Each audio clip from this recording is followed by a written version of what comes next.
Welcome, everybody. Thanks for coming. I'm Eric Smith, and I'll be talking about some RFID attacks. If I can even see you guys. You guys ever play with RFID? Anybody? Somebody? Know something about it? Awesome.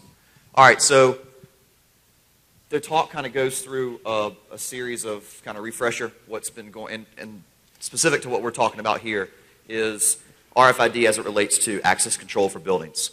So not your bus passes, not your MyFair cards, not your ski resort lift passes, things like that. Specifically, two types of technology that we'll dive into a bit. One of them has been around for a long time. A lot of researchers have talked about them, which is the low-frequency Prox Card 2s, and newer technologies have moved to a encrypted format, and that's what we're going to focus on in the latter part of the talk. And then after that, we'll talk about some advanced attacks you can do against those kinds of systems, as well as some mitigation around those things. So a little bit about a company that I own and I work for. It's Laris Consulting. We've been around now for about 8 years. We've done a decent amount of stuff in the industry, not just work-related, but also things related to improving the community. One of the things we put together that we're proud of, along with Dave actually, is something called P-Tests. So we started writing a standard for how to conduct security assessments, specifically around pen testing. There was really no standards about it prior to what this created. So myself, along with about 400 other people in the community, got together and put together a standard around pen testing. Along with that, there's been some other things about the company itself. And one of the things that you guys may have heard of is a little TV show they made about us called Tiger Team. We've presented at a number of conferences around the world. I personally have presented here at DakotaCon a few times, as well as performed on the red team for CCDC here. A little bit about myself. Obviously, you can tell I'm not serious. I don't have the suit picture. That was actually a boat race we did last year when it was raining its ass off. But some of the services that I specialize in is penetration testing, risk assessment, social engineering, physical security, and blended threat types of attacks. So this obviously is one type of attack you can do when you're looking at things like red team, physical security, and blended threats. So I'm fortunate enough to be able to do what I like to do. If you're not, somebody made a quote a long time ago that said, if you're getting up and you're working every day and you're not happy, then it's work. It's not a career. So I personally have been lucky enough to get up every day and be happy with what I do and the company that I've helped build and work for, and it's more of a hobby than a job. So again, what we're talking about here is one aspect of red team testing. It's obviously got a long definition of what red team testing is. It originated in the military, and you guys can read that long definition if you want to. But the analogy that we like to use around red team testing is it simulates a fight. If you put someone in the ring and they are actually in the middle of a fight, they're going to know how to defend. They can train all day in the gym, they can spar, they can box, they can perform all these different types of martial arts. But until you're actually in a fight, you don't know how you're going to stand up in a fight. So the whole point of red team testing is to put an organization into an actual fight and see how well they defend against it, which is similar to what we do for CCDC, right? So there's a number of reasons to conduct it. Obviously, one is to simulate what could happen in a real attack. What's the impact to the brand? What's the impact to the bottom line of the company? But also, it's essentially a full DR test for your InfoSec program. How well is your program going to hold up to a number of different types of attacks, whether it's physical, social, electronic, or a blend of those? And red team testing, like I hinted at already, is a collaboration of those different aspects. So you may use an electronic attack to gain access to an organization. Once you've gained access, then you might use that to then get physical access. So there's some things I'll talk about in this talk where we can leverage things like penetration testing from the outside, gain access to a badge system, learn details about what's in that badge system to then create a badge and then show up on site and badge into a building. And all that started from an external threat. So there's a number of techniques when you speak of red team testing and gain access to a facility. Conventional attacks are everything from tailgating into a building via social engineering, if you want to call it that, all the way down to lock picking and shimming and lock bypassing and doing things with elevators and all sorts of different types of direct attacks. But what we're specifically going to talk about today is just RFID. So there's two technologies that we're going to talk about today. One, and they both look similar, you know, the badges that you see people wearing on their hips all the time, around lanyards, things like that. You guys may have them here on campus for doing certain things. There's two types. There's low frequency, which runs at 125 kilohertz, and then there's also high frequency that runs at 13.56 megahertz. The read ranges on both of them vary slightly depending on what kind of reader that the card is presented to. So we'll dive into a little bit about the length of those and how some of those things work, but specifically there's two types we're going to talk about today, low frequency being unencrypted, high frequency being the iCLASS technology, which is all encrypted. So here's the stink of it. This was a quote released a few years ago. I forgot the date on it. And it's from HID, which is the #1 vendor for all these different asset tags, these different types of cards and the technologies. And the quote was, the low frequency unencrypted cards are still used in about 80% of their customer space. The other 20% is using a mixture of these types of assets, some of them being the encrypted iCLASS, some of them being a third party that's not HID specific, but 80% of the companies out there that use access controls related to RFID HID cards are using the unencrypted form. So that's scary just in the statistic, but then you put it into perspective of who's actually using those kinds of cards, and this ties back to some of what Scott was just alluding to, is whenever you can put physical harm on someone or you can impact someone's life, that's usually much more of a risk than a business losing data, losing personal records, losing something that's just going to cost them a financial amount of money. And sometimes it's small compared to how much they make, right? There's big debates going on right now about how much does a breach actually impact a company. Can companies survive a breach? And most companies can. Look at, you know, companies like TJ Maxx. They got breached years ago. They're still around doing great. Look at Target. Their stocks didn't drop. You know, it was minimal. So when you put things in a perspective like this, and you start looking at places that have these types of technologies, you're looking at, you know, SCADA plants, nuclear plants, hospitals, all these different places that you could cause physical harm, physical destruction to not only the people in that facility, but around the facility. Imagine getting into a nuclear plant and causing destruction there. And all those are using an unencrypted technology that you'll see how fast it is that you can do things with it. So how does a badge system work? I've got one here that it's actually working now. It's awesome. All right, it wasn't working 5 minutes ago. It's all broke from flying on the plane. It's been on 3 trips now with me. But this is a badge system that I purchased from a company called Midpoint Security. And they assemble whatever badge technology you want to put in here. So this is actually a newer edge reader, a multi-class reader or a controller and a multi-class reader that supports both the low frequency and the high frequency, so unencrypted and encrypted. So it's a great way to simulate what you guys have or what a company has for their entire facility. They would have a reader on the outside of the building. You would walk up, badge in there. They would then have a controller somewhere buried in a wall, in a switch closet, wherever that controller may be. That controller then interfaces to a system on the back end that is the badge software that controls who has access to what. You know, XYZ user might have access just to first floor, but a privileged user might have access to a data center. The badge system itself holds all those different roles and access levels. So those interface with the badge system, and then you have things like you might see when you walk out of a facility, there's a button to push that opens the door. It's called force to exit. So this simulates you can have a force to exit. You also have a simulation here that most doors will have some kind of magnetic alarm. So if you break that beam, I'm not going to do it, it's loud. If I break that beam, that'll simulate the door was opened without that badge actually opening the door. So great way to demonstrate how a badge system works. But essentially, if you look at the diagram here, user walks up to a door, badges in, there's a field of read for the RFID. The reader itself powers the card. It then reads the information stored on the card, sends it back to the controller.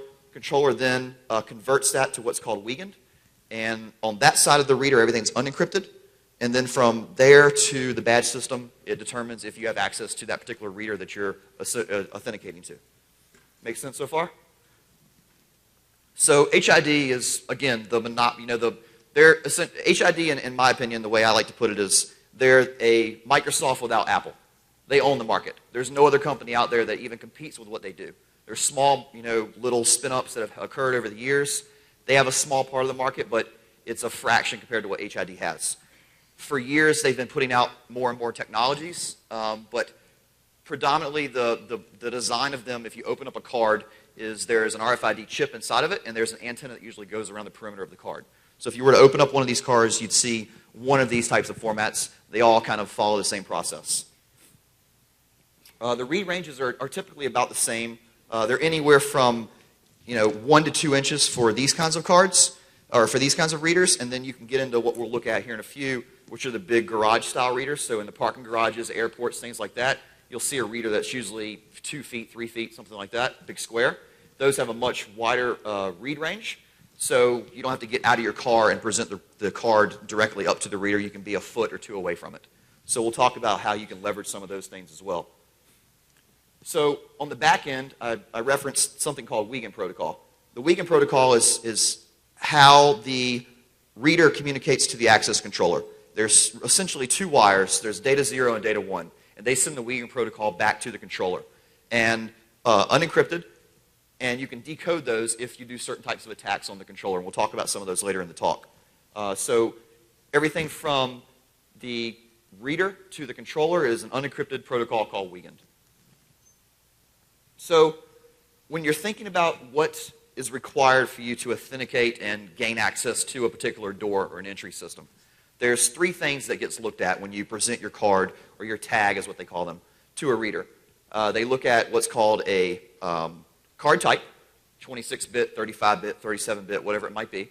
It also looks at what your facility code is. So you have a facility code assigned to that building. And it also looks at what your access card number, which is typically printed on the card. So really, facility code and access card number are the only 2 pieces of data I need to either forge a credential or present that authentication token to the reader to try and gain access to that doorway. Facility code and access card. The access card number is typically printed on the badge. So now think of username and password. If you were walking around with a tag on your chest, a name tag, and it had your username on it, you would consider that somewhat of a leak, right? Now I know what your username is. All I have to do is figure out your password. Well, facility code and access card number are really just 2 user IDs or 2 passwords.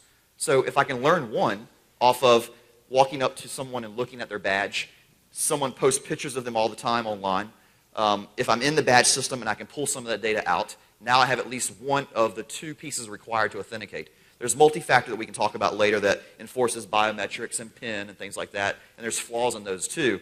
But the basis of an authentication when you present a tag to a reader is a facility code and a card number. So they should be considered private because they're essentially your passwords. Whether it's unencrypted or encrypted, on the back end it's still Wiegand unencrypted data. Those 2 pieces of information should be considered private. What we are finding when we are doing some of our research is people like to post things online, of course.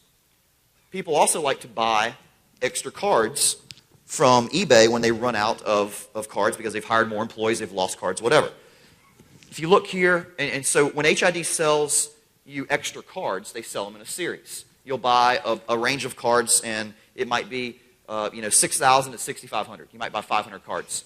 But then, cost cuts, budget cuts, whatever, you don't have as many employees as you thought you were going to, you might want to sell those cards. People then put those on eBay. So on eBay, they list right on the side of the box what my company code, facility code is, and the range of cards that they're selling. So think of it in terms of OSINT now, an Intel collection, right? If I figure out what that company code, or if I know that company code and know that access card number, and then I do some kind of intelligence gathering on that eBay seller, chances are I'm probably going to find out who he works for. Given enough time, I might figure that out. Now I know the facility code and possibly the range of access card numbers that I could then walk up to his facility, brute numbers either before the ones he's selling or after, or just brute a range. I already know the facility code and gain access to a building because someone sold some extra ones online. Pretty bad, you would think, right? I do. So then we found another issue. HID resells through partners, through channels. There's resellers out there that you can call up and say, hey, I've got this badge. I don't know what my facility code is. I don't know anything about it because our admin that used to run the badge system got fired. He doesn't work here anymore. Can you help me out? I need more cards. They'll take the series number off of your card, look it up in a database that interfaces back to HID, and they can tell you exactly what your facility code is based on the order string, which is on the card. So think of that from an attack perspective now. if one channel partner gets compromised and that access to that customer database gets compromised, now I can look up any serial number of an order or any order number and figure out and reverse what the facility code is and access card numbers for that particular company. So another Intel leak that I've never even had to touch anything on your company, never had to exploit anything.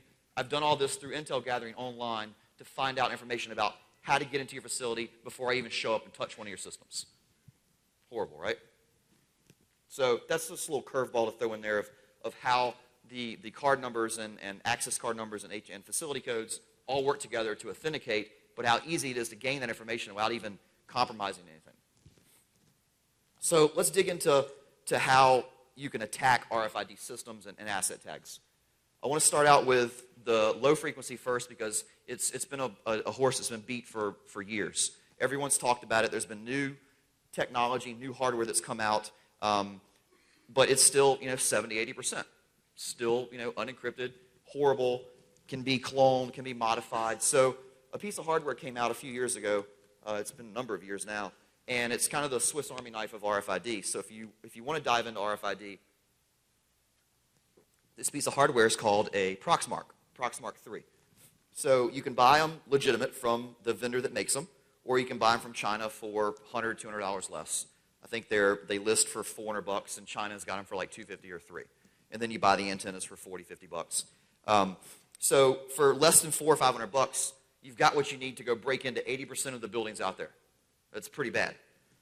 So there's a couple ways you can use it. There's a lot of different types of attacks you can do with it, not just the low frequency and high frequency stuff, but you can also do things like MyFare, which are your bus passes, your ski resort lift tickets, your meal cards. Actually, I think you guys have those here, don't you, Pat? Yep. So $400 gets you some free pizza. So think about it from that aspect, right? It's not just low frequency, high frequency. Pat's going to have to put in some monitoring now on the meal cards. But it essentially works, at a very high level. You've got your controller, and this runs a operating system and a firmware. And then you've got a USB connection to interface with it via a PC, whether it's Windows, Linux, whatever you want to use. And then you've got an antenna, and there's different types of antennas. There's low frequency, high frequency. You can make custom antennas to get longer read ranges. You can supply extra power to increase your range, things like that. So a lot of different stuff you can do with this Proxmark 3. So first I want to show you how easy it is to clone one of these unencrypted Proxcard 2s, which are 80% of the market again, right? So let's do that first. Here, hopefully you can see that, if I get my head out of the way. So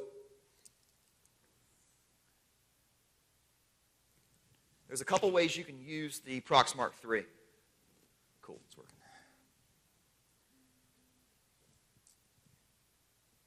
There's a wizard mode, kind of a standalone mode you can use, and I'll show you something cool with that in a minute.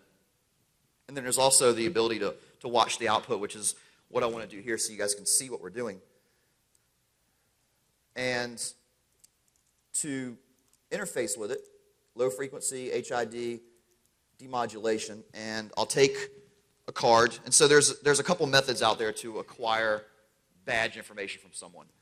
There's what the industry's kind of called now the butt tap method, which Dave is an expert at. And you can walk by and literally tap someone on the butt or wherever their badge is and read it that fast. And essentially it works like this. You put your reader into demodulation mode. As you can see, Dave and I are not friends at all. So I've got it in demodulation mode now. As fast as I present prox cards to it,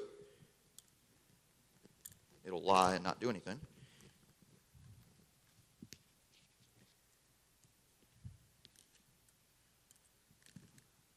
Come on now, there it goes. So as fast as I present cards, it'll read and decrypt the information on those cards. 35-bit, card number, facility code. Every time it reads one of those, it prints the output, obviously, to standard out, but it also stores that in its memory buffer. So in a standalone mode, and I'll show you that next and how you can work it, you can set it into a standalone mode, set it in read mode, and the first card it interacts with, it writes to a memory buffer. It stores it there. Then you can then push the button, simulate it, and it replays what's in that mode. So if I get the right one, it works. That one works. So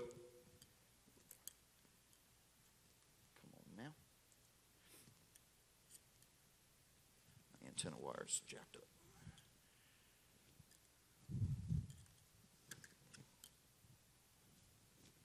All right.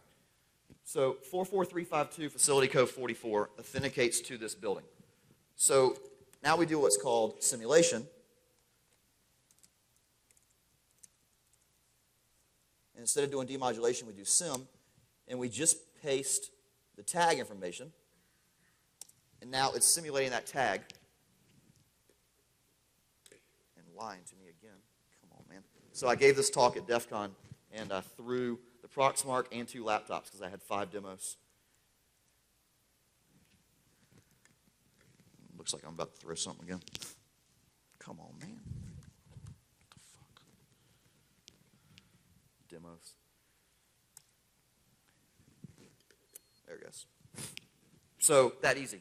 Butt tap, read the tag information, simulate, replay it, and people that use these in our industry usually bury the Proxmark inside of their jacket, run the cord down their sleeve, kind of have these in their hand, then walk up, badge into a building, they're inside, no one thinks anything different. The sad part about this attack, these types of attacks, is the beep is enough for someone to trust that what you just did was authorized. And you can even get by with some of the things that we do, and I'm sure Dave's team does as well, is just having a card that doesn't authenticate but makes the reader beep is usually enough to tailgate into a building. Because someone heard it beep behind them, they hold the door. They don't realize that that beep was bad. It's no different than a successful beep, it's just a beep.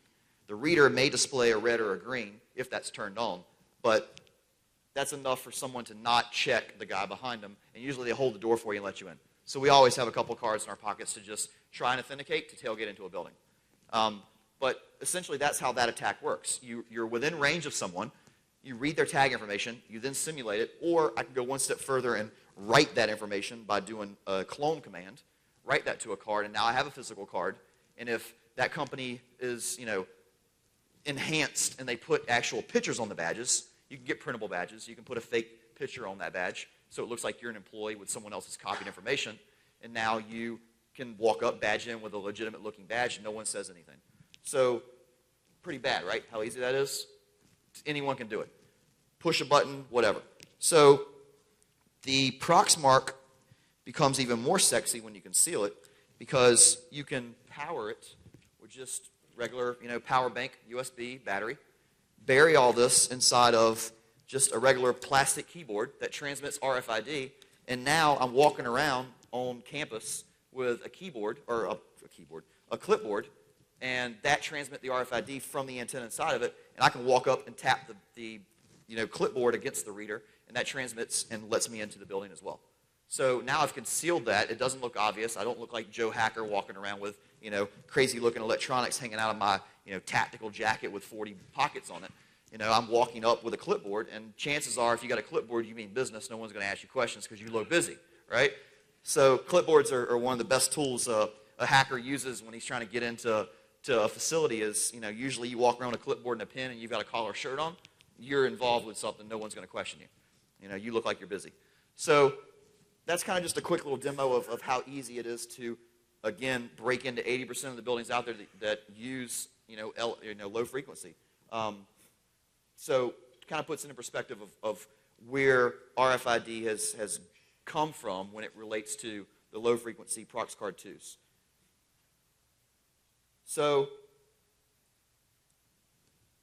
someone decided that, guys from Foundstone, Brad Antowitz, I think is how you pronounce it, a couple years ago, he took the firmware of the Proxmark and customized it and wrote something called Proxbrute. So now think of this in a situation where I steal Pat's badge, whether I get it from him at Starbucks or I take a picture of it or I find it in the badge system, whatever method it was to get the facility code, the access card number, and the card type, and then I have his information. But Pat doesn't have access to the HR area or the executive floor or wherever I want to go that has elevator privileges, data center. So facility code for that building is still going to be the same, most likely. In most cases it is. But someone else's badge has access to that reader to get into that secured area of the facility. So all it is a different badge number, right? Still same facility code, still same card type, but someone else has a different badge number assigned to them, and they have extra rights through the badge system assigned to that prox card. So someone came up with a method to brute through a series of access card numbers. So using the Proxmark with custom firmware, I don't have that firmware on here, you can read someone's card, then it pulls the facility code, and it starts at a series of badge IDs that you give it, and it iterates through one by one, and you hold it up to the reader, and it presents one every half a second, whatever the interval is you set, until it finds one that opens the door. So literally you're rolling up, door opens. So pretty simple method because it's all unencrypted. The overhead for that transaction isn't very intensive, so it doesn't take a lot of computing power to brute force those credentials. So it can all be done just on small little processor that's in these things. So something that obviously became a big issue there was being able to elevate privileges just off one asset tag. Put it in perspective of a Windows environment. I have standard access user that has email and SharePoint, doesn't have access to everything else. But now I can brute force a bunch of usernames, essentially, until I find the right username to get into domain controllers, get into Linux environment, whatever it might be. So I've gone from standard user to super user just by brooding through a series of just one property, which is the access card number. Pretty bad, right? Because there's no encryption. So Proxbrute obviously became something big for our industry. But we decided that we wanted to take it kind of one step further and figure out how to do what I've always referred to as smart brute forcing. I've given talks in the past on that, and Dave's talked about it some too, is if I'm an attacker, I don't want to generate so much noise that you're going to find me. I want to be smart and intelligent about how I attempt my logins. If I'm brute forcing things on the outside, I'm not going to run a dictionary of 30,000 words, because chances are either one, you're going to see that, you're going to stop me with an IPS or something, or two, I'm going to lock an account. Now in bad systems, you can't really lock accounts, but I'm generating enough noise, enough traffic that you're going to see that at some point. So I don't necessarily want to walk up to a reader and Proxbrute it for 10 minutes and look like, look suspicious because I'm standing there with a hood over my head at 2 o'clock in the morning trying to badge in, waiting, maybe smoking a cigarette or something to conceal myself. But at some point, someone's going to catch me, maybe, if there's a camera on that door, whatever. So let's be more intelligent about how we try and authenticate and attempt multiple authentications. So this is where the red team blended threat stuff comes in, right? If I can learn information either about you as a target, or I can learn information from a badge system and extract that data, because I can look up and see, okay, Pat has access to first floor, but Scott has access to data center, and Scott's badge number is this.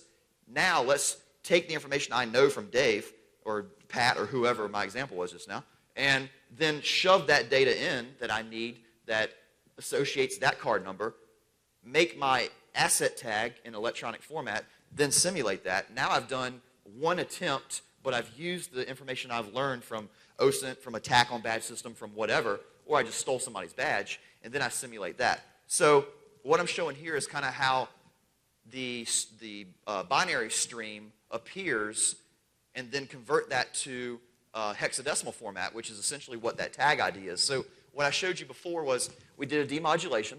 The demodulation gave us the tag information after the hex string was decoded. And then what I did in the next example was broke it down one step further so you can see what that binary string looks like.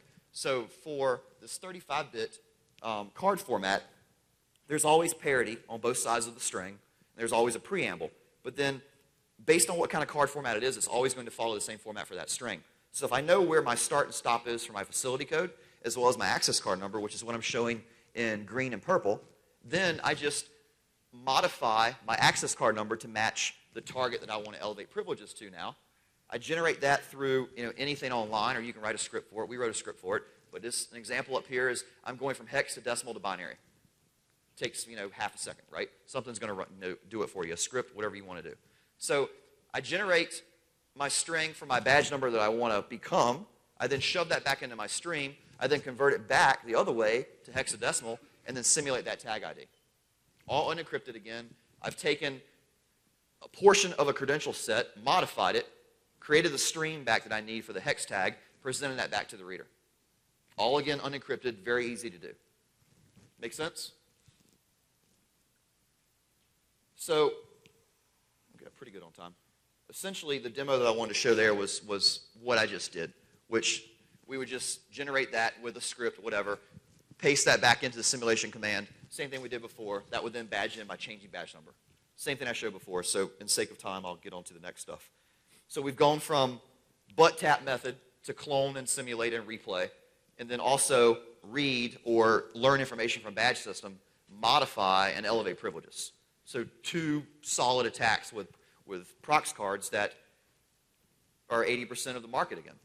So now I can, learn what I need within inches of someone. I can learn what I need from a badge system. I can learn it off of eBay by buying cards or looking up information about a company or whatever. I can, social engineer my way into, and something we do a lot when we're attacking facilities is maybe I come in and I interview for a job, or I get a tour of your building. Something that is going to give me a visitor badge. Chances are that visitor badge has the same facility code, but a limited access card number to just get me in first floor lobby, or get me to break room, or wherever they're going to allow me to go as a visitor. So I go to the bathroom for 2 seconds, clone that card, write the information, then go back home, create a bunch of cards, learn more information, take pictures of somebody's card, whatever, make that card that I want to make to match an actual employee that has access, come back in at a later date just with what I learned from a visitor badge that was given to me during a tour or an interview or whatever. So think of it in perspective that way. If I'm able to get one read off a badge, that can turn into elevated privileges pretty easily. So we wanted to extend our attack range. Instead of having to make it obvious and go up and tap somebody to get the asset information, if they have it hanging on their waist or a lanyard or whatever, let's increase our distance for attack. So moving from standard reader on the side of a building that usually has a read range of, a couple centimeters, a couple inches maybe, if you're lucky, to what usually you find in parking garages, because they don't want you to get out of the car. They don't want you to bang your car against the, concrete pylon that's there, or it might be raining and they want to save you from getting out of the vehicle, whatever it might be. And it just keeps things moving faster because you can hold your arm out the window. So now you have a larger reader, larger antenna. Usually power is a bit different, and that now extends the range to 2 to 3 feet. So think of that in an attack perspective. 2 to 3 feet is me walking up and asking somebody for a light for a cigarette, or asking them directions, or just having a conversation. Excuse me. So now I've gone from being suspicious attacker tapping someone to a person on the street having a conversation, and I've read what I need. And the way that we do that is we took a standard reader, stock off the shelf, buy one online for $300-400. And we didn't do it first. There's other researchers that did some of this. We took it a bit further later, I'll talk about. And we then took an Arduino. The Arduino sets on the other side of the reader where if it's encrypted, where the unencrypted data would occur, the Wiegand data, and it reads the Wiegand data, decodes it, and extracts out the information that I need. Facility code, access card number, and card type. And if it's encrypted or unencrypted, it tells me that as well. So somebody put some code out a few years ago. We used that code along with some other researchers have used it too, modified it a bit, and we now have a Arduino that sits inside of this reader.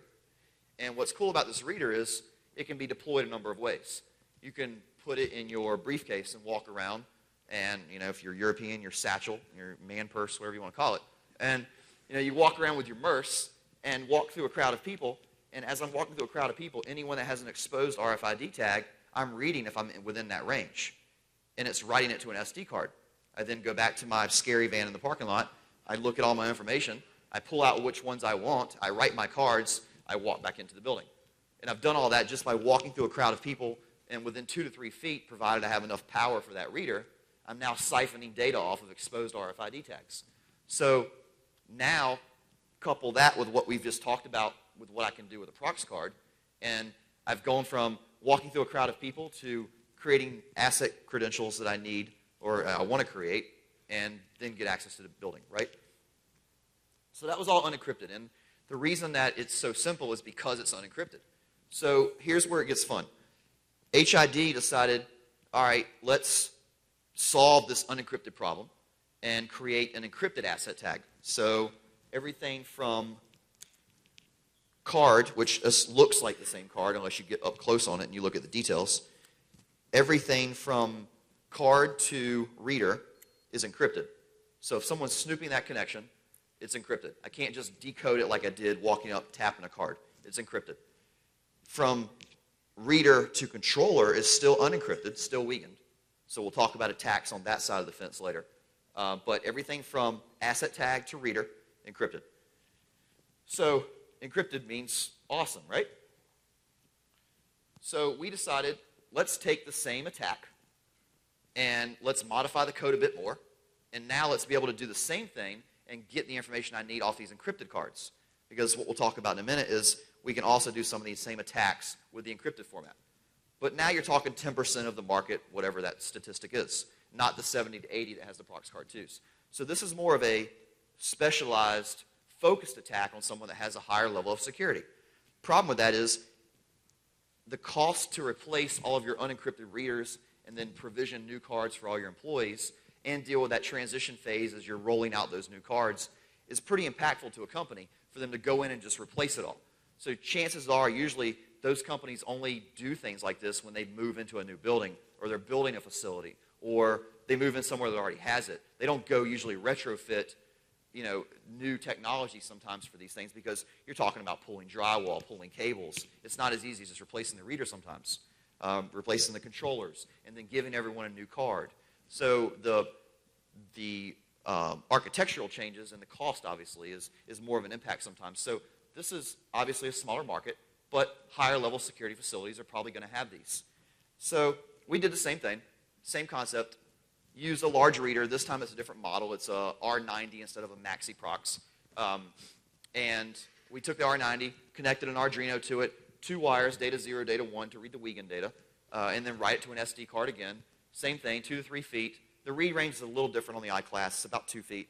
And I can then get that information I need to, same process, write those cards, do what I want to do. So this kind of just gives you a high level. We took it one step further, put an LCD on it. LCD prints out what it reads, so I don't have to take it back to the van and pull the SD information off of it. It prints it out on the LCD. There's just an example of it hooked up, wired up to an Arduino, and then printing out a facility code and access card number. And we did all this in Fritzing, so you can actually go print your own boards if you wanted to, and then it gives you exact locations of where you need to solder everything, or you can go one step further and print a board and connect the Arduino directly to the board. So a couple of ways you can go further with it. We've gone a bit further and started incorporating it into some of our readers. But concept is pretty simple, right? The Arduino sets on the unencrypted side, reads data 0, data 1 wires, decrypts that Wiegand information, prints out the data you need. And we have a GitHub link that we have for Lars Consulting. And on that GitHub link, we have our code for the Arduino. So here's where it gets fun.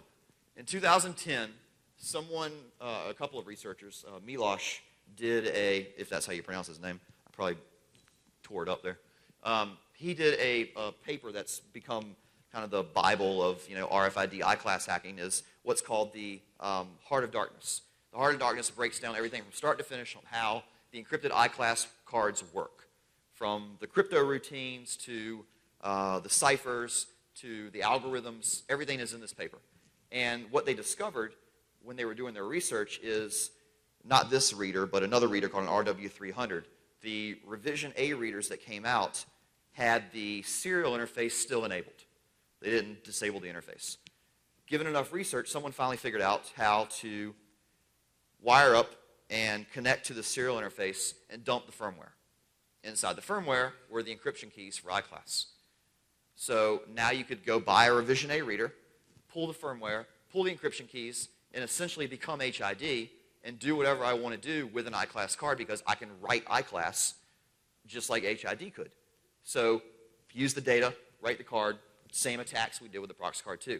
So now iCLASS essentially became a prox card 2, an unencrypted card, if you will, because the key was stolen, right? So how did HID fix it? You would think the obvious thing would be change the keys. Your password gets compromised, your key gets compromised, whatever it is, change the damn key, right?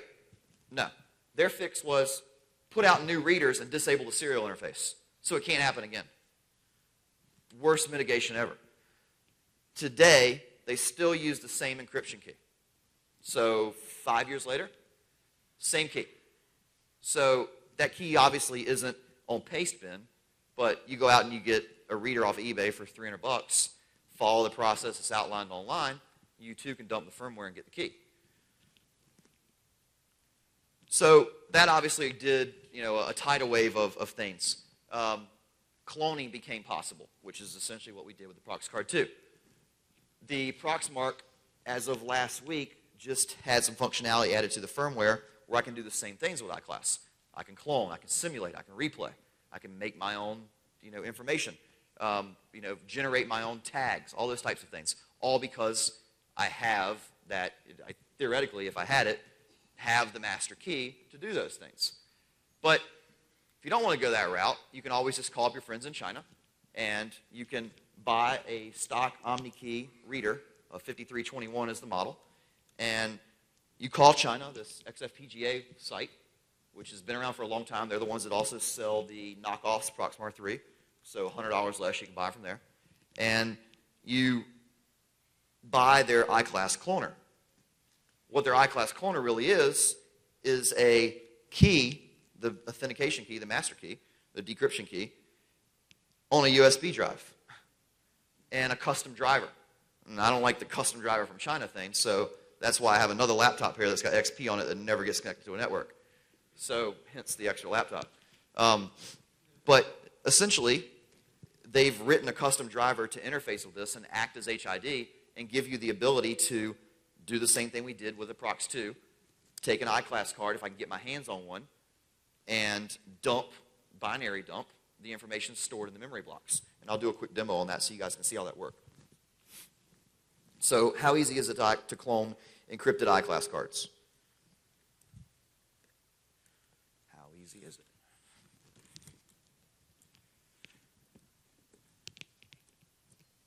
Making sense so far? You guys digging it? Cool. Yeah, I was talking to Pat and Josh and asked if you guys have any kind of RFID classes, and they said no, so I figured this obviously would be some, over your head if you hadn't dug into the research of it, but at a high level, it's pretty simple to understand, right? The unencrypted stuff is wicked easy to understand because it's all unencrypted, and it's just a authentication routine that a card is presenting to a reader. So if I can intercept that data, it's no different than sniffing the wire, of a network. If I can sniff and get a username and password, you don't have to be a genius to present that somewhere. You just figure out what that username and password is and how to present it to whatever you're trying to log into. In this case, it's a reader, not a website. So that's not looking good.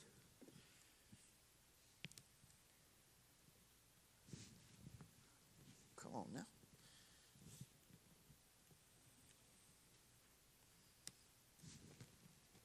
Really?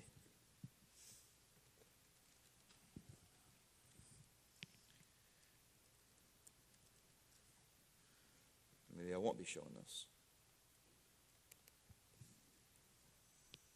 This isn't the one that I threw at DEF CON, so it should work. What the hell? Demo gods. You getting any input at all over there? Random guy behind the curtain. Yeah, nothing.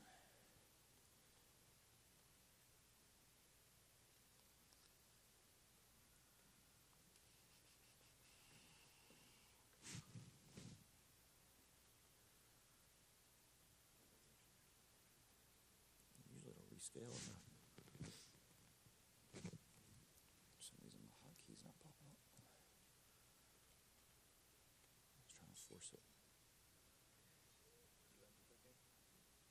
I'll do either one. It's just not see, it lets me extend. I don't think it's working at all. Weird. It might be the laptop. Wait, I think this did it. Or not.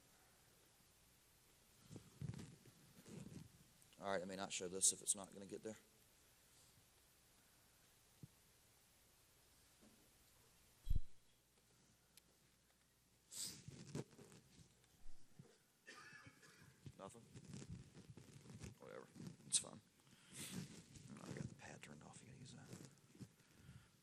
come back to that if it doesn't work. I'll show you on here. Oh, I can't. Questions while we wait? It's a good time to maybe ask something to get called up. Any questions so far? We've got a few minutes to show this last part. Good.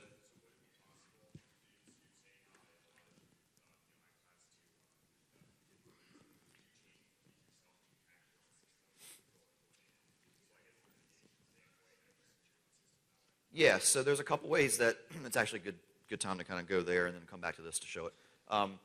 Let's just talk about RFID mitigation and talk about this, right? Easy way to protect RFID is the 79-cent sleeves, right? You've seen them for your wallets and things, for passports and driver's licenses that have the tags in them now. A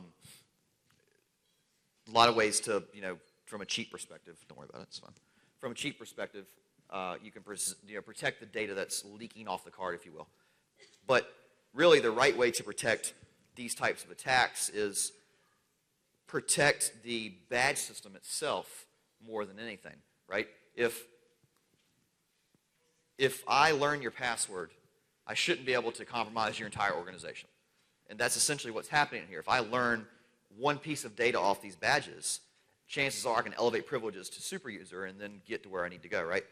So this is standard security iCLASS when you talk about the iCLASS piece. The prox cards, there's not really much you can do except limit what could happen if an attack were to occur. You can put two-factor on some of those things. The two-factor stuff actually I'll talk about now versus showing in a demo. So let's just say the heck with this. The demo for the iCLASS that I wanted to show that I'm not putting on this laptop because it's China. The demo essentially dumps the card information and lists out the block data that's stored on the card.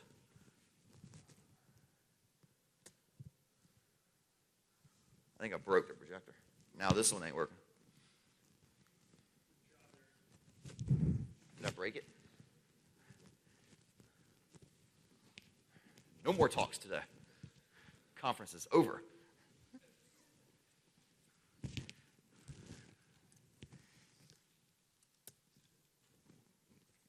Now I broke my laptop too. What the hell? This one was working fine without doing a projector. Oh God. I guess. Let's do duplicate.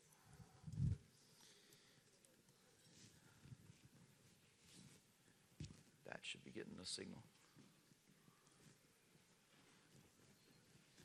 All right, so we'll go back to yours real quick while we're waiting. Standard security, stolen key. Yeah. The next step up for what HI did was what they called elite security, where you could assign a custom key for your facility. So custom encryption key instead of the leak key that came off of the reader. So I think that's where you're going with it, right? Can you set a custom key? There's some discoveries in that realm now with elite security, high security. And the reader itself and the technology used for the authentication process uses a weak encryption, which is similar to DES. So if anybody knows the difference between DES and triple DES, DES obviously can be bruited pretty easily. The attack that can occur on a custom security key applied, which is high security, elite security, is you can use the Proxmark now with a new code and present a number of authentication attempts against that reader, capture enough data, go back and brute force that encryption key. And then use that key versus the stolen key and do the same thing again with iCLASS, right? So what I wanted to show was what it looks like when, where is it at? All right, here. All right, so when you dump a iCLASS card, you have a number of blocks that you are concerned with. Block 0 is the serial number. Hardly any badge systems out there use the serial number to authenticate with. So you can forge that as long as it's in the supported range of what an iCLASS serial number is supposed to be. Block 1 and 2 are data about the card itself. Block 6 is usually card type. Block 7 is where the facility code and the access card number is stored. Block 8 and 9 is typically where two-factor data elements are stored. Bio, PIN, things like that. So here's the stink about PIN and bio. I alluded to it earlier. If in some situations, if you have two-factor in place, your second factor of authentication is stored on the card. I'll say that again. So the PIN and the bio is stored on the card. So when I walk up and present my tag to the reader goes, card number is allowed to authenticate, facility code is allowed to authenticate, what is your PIN? Or what is your fingerprint? You then enter that data, it validates that against what's on your card. Client-side validation. So all I have to do is copy Dave's card. I don't care what his fingerprint is. I make an electronic signature of my fingerprint, whatever my block 8 and block 9 would look like, or my PIN number, and put that into block 8 and block 9. And now when I authenticate to that reader, I know what my PIN is because I set it in block 8 and block 9. So two-factor is debunked at that point. It doesn't exist. Client-side validation, everyone knows it does web apps and things like that, is client-side validation is the worst you could have, right? There's nothing being done on the server side to have any type of integrity about that information. It's all forged. So you can overwrite that information. So what I wanted to show was how easy it is just with the Omni key to dump all those blocks, take a blank card, write those blocks back to the blank card, and now I've done a clone of an iCLASS card because I had that master encryption key that was stolen back in 2010. You can then elevate privileges, go one step further, and generate the information you need for block 7, which is your facility code and access card number, and write that data. So now I've gone from standard security, or standard user, to elevated user because I modified my block 7 information, which is my access card number, facility code, for the elevated user that I wanted to mimic. So again, the iCLASS offers encryption, so someone can't snoop the connection, but what good is encryption if the key's been compromised? And that's really what all this boils down to. So leave a minute or two for questions. There's a couple of other things that you can do against a bad system that I'll go through quickly. One is what's called the Gecko attack. The Gecko attack is essentially snapping into data 0, data 1 wires on the back side of the reader where it's unencrypted and intercept that Wiegand data as a badge authenticates. Now I have the information I need to go make the badge because now I've siphoned off the data that I need for facility code, access card number, and card type. So there's attacks if you can physically get to the controller or physically get to the wiring behind the reader, which essentially is pulling the reader off the wall, snapping into data 0, data 1, and sniffing the data on those wires, and it's what's called a Gecko attack. So do some research on that if you guys are interested in learning more about that one. There's also the blended threats that we talked about before, right? If I can gain access to a badge system itself, the badge software that runs the system, I can extract the information off that system and start doing what I need to do there from an attack perspective.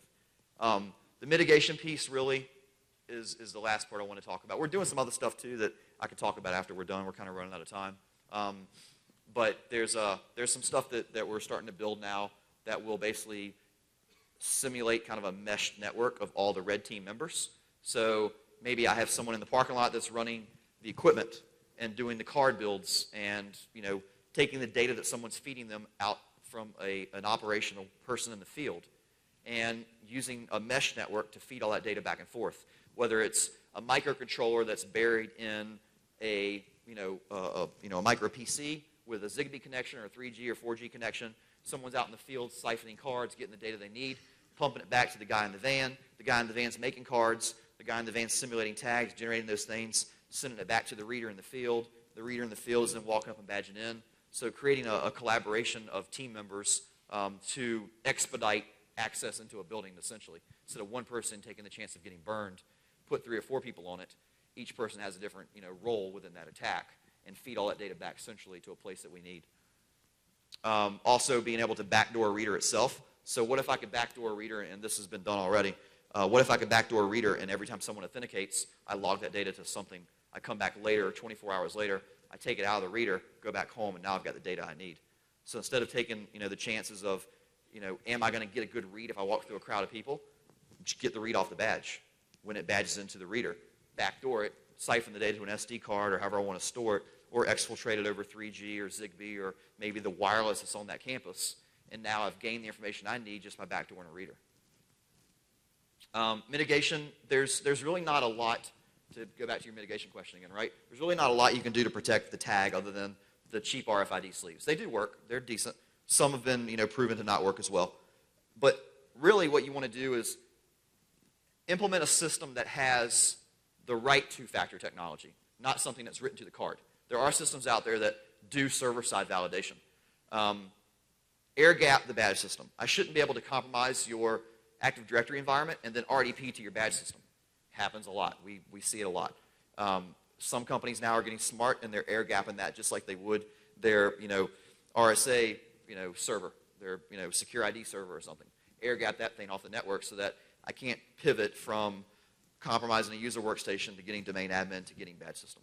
Because if I get the badge system, chances are I can then get your facility code, get your access card numbers, find out who's in the building at that time, find out what access level they have, can they get data center, or even better, what we like to do is compromise the badge system and then remotely open the doors. So I'm in the badge system remotely. Dave's on site. I say, go try data center door, open. Dave walks into data center. So the blended threat stuff is really where the beauty is for some of these things. And then the last thing is something that we haven't seen as an industry yet, and that's implementing some kind of IPS technology around badge systems. It doesn't exist today. All badge systems have their own logging, for good or bad, whatever they are. No one's really centralizing those logs like they do other systems in the environments. But there's really no IPS system that would detect if someone walks up and does Proxbrute and tries 50 immediate authentication tips on a reader. That just doesn't exist. The chances are the only way someone's going to get caught if they do a Proxbrute or an iCLASS brute or a smart brute is if they are physically seen on camera or someone observes them standing there for a minute trying to get into this reader. So there's just not a lot of coverage around some type of technology to layer in front of a badge system. So similar to what an IPS would be. And then obviously training. Training's the big one. Training your guards, training your staff, training them for what to look out for. Look for that crazy guy with the hood on at 2 o'clock in the morning trying to badge in. Quick little slide that I do want to give shout outs. There's a number of people that have given a lot of stuff, a lot of research that are way smarter than I am about this stuff. Essentially, I've been able to put a lot of this stuff together and talk about how it impacts a company, but also be able to put it into a 1-hour talk versus you guys going and researching for a year. So a lot of people there that I definitely want to give thanks to. And then that's it.